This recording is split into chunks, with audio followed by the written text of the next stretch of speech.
داؤد علیہ السلام کا یہ معجزہ تھا کہ ایک تو سریع التلاوت تھے اور دوسرے نہایت خوش الحان تھے. حضرت جب موج میں تلاوت فرماتے زبور کی تو پہاڑ اور پرندے فضا میں رک کر حضرت کی آواز میں آواز ملا لیتے.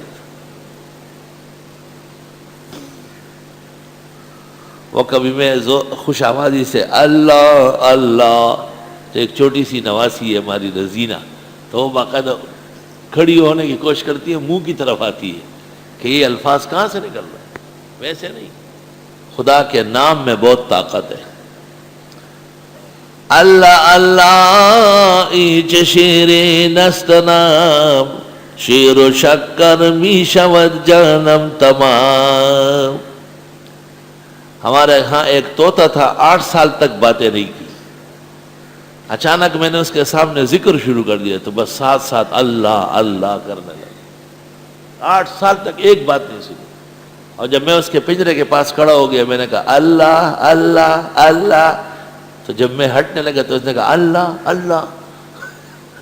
پھر جب میں گھر آتا تھا تو میرا نام رکھا تھا اللہ اللہ. یا رب. اس لیے علماء لکھتے کہ چھوٹے بچوں کو بھی سب سے پہلے کلمہ دین سکھاؤ، اللہ کا نام ان کی مبارک اور معصوم زبان پر جاری کرو. کہنے کی ضرورت نہیں، آپ پڑھیے، وہ خود پڑھے گا، اللہ اس کو گویا کرے گا. تو داؤد علیہ السلام زبور کی تلاوت کرتے تھے اور حکم دیتے تھے، بادشاہ تھے اپنے وقت کے، کہ گھوڑا ٹھیک کر لو، نکل رہا ہوں میں.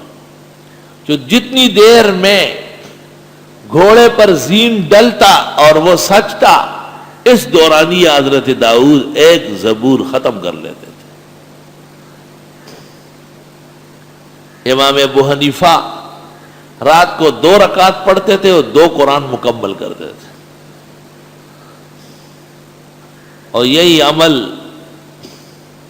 تمیم داری اور ابو سعید اور صحابہ میں سے حضرت عثمان کا ہے.